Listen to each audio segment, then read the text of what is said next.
Hello, everyone. Thank you so much for joining me for another episode of the More Than You See podcast, hosted by me, actor, filmmaker, mental health advocate, Deborah Lee Smith. Every Monday, I come to you to share some resources, have a conversation, and generally just dive into all sorts of topics around mental health. I am not a licensed practitioner or therapist, but just a woman exploring my own mental health journey and sharing it with you, my listeners. My hope is that this podcast brings you some joy, some understanding, and some tools so that you can build your own mental health toolbox. Hello, everyone. Welcome back. Episode 11.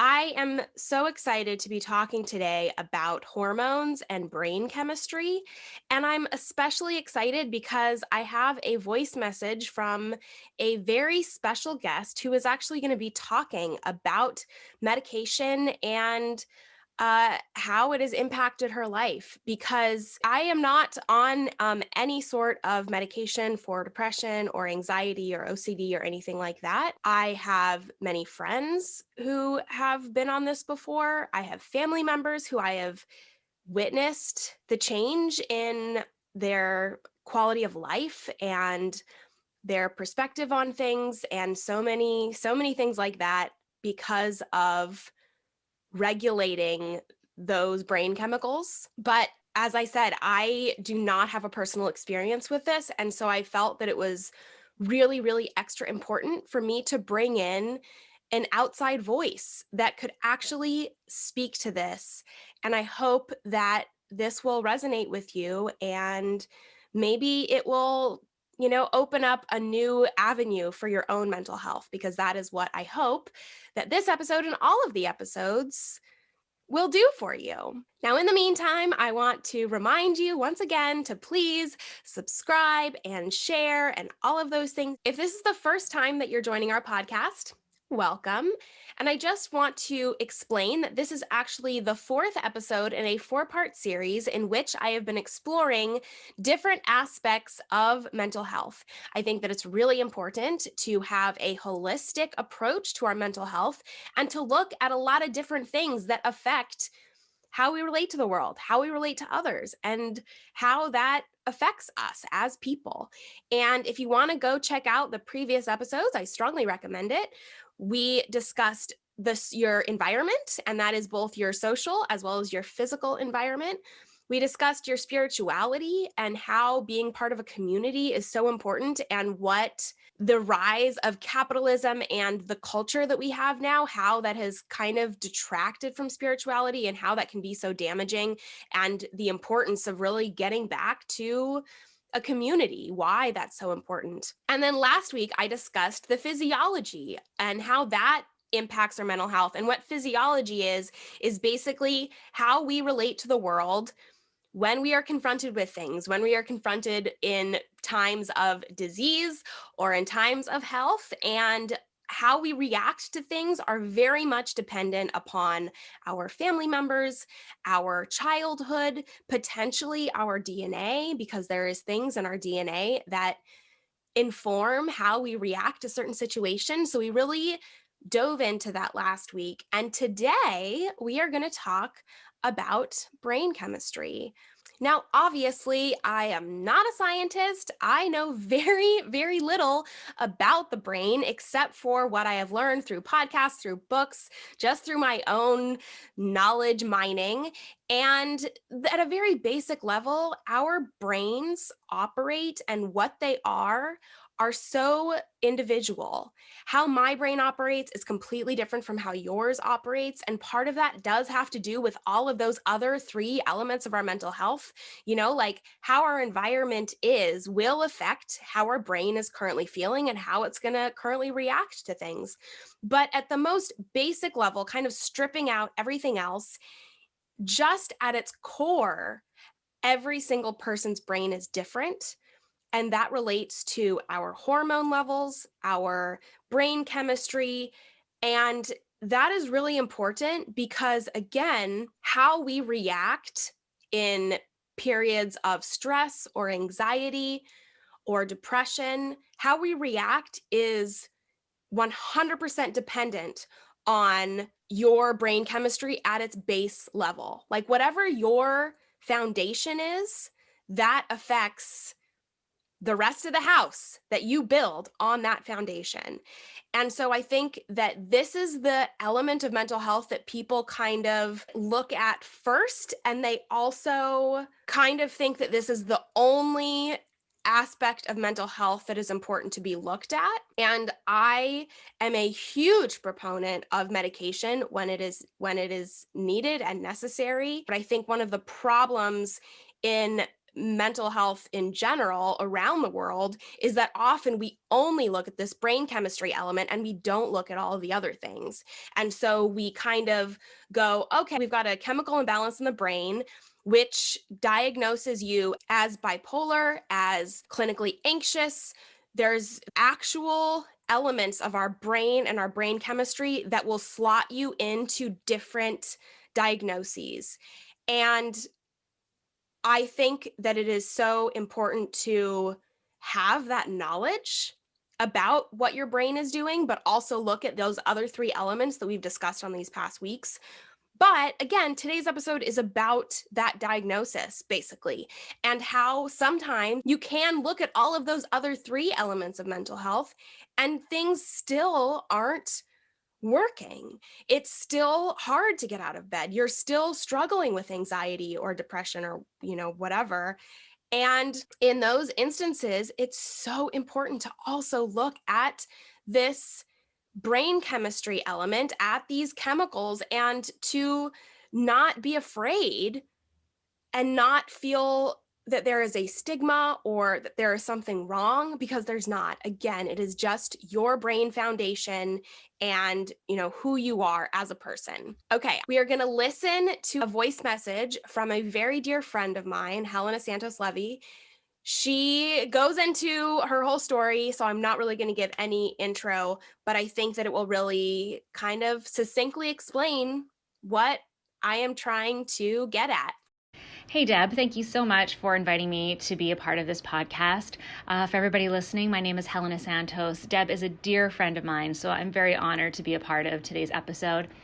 I was diagnosed with OCD when I was about 13 years old, and a doctor told me at the time that as long as it was manageable and it didn't interfere in my daily life, that there was no need for me to be on medication. So for 27 years, I was able to deal with it. It was a struggle, but I gotten very, very good at dealing with the OCD and how it manifested itself in my life.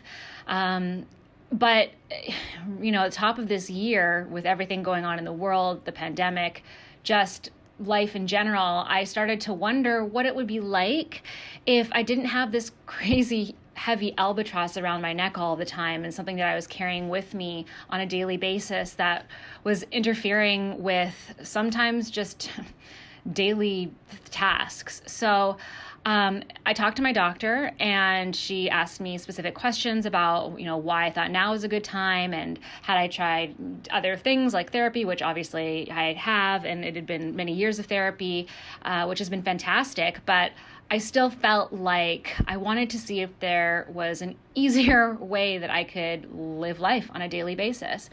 I talked to a number of people I know personally who were on anti-anxiety medications and had talked about how it gave them their life back, and there was an ease to it that they hadn't experienced before, like an ease to life.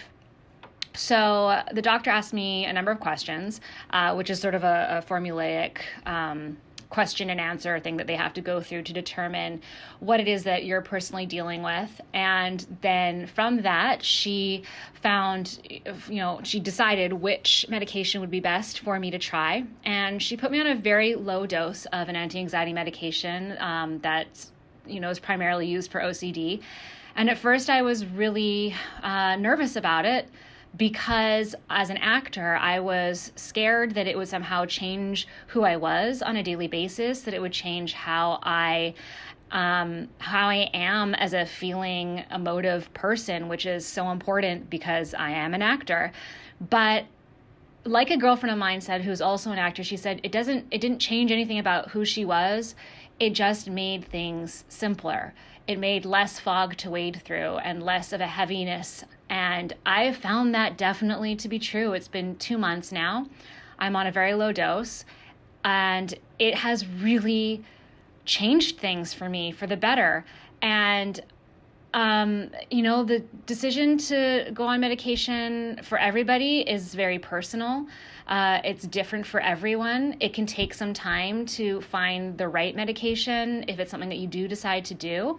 But I have found for me, I was lucky to find something that was well diagnosed for me and, or I should say well prescribed for me, and has been working. And it has given me a new sort of freedom that I didn't even know that I was lacking. So for anyone out there who is feeling unsure, I 100% understand.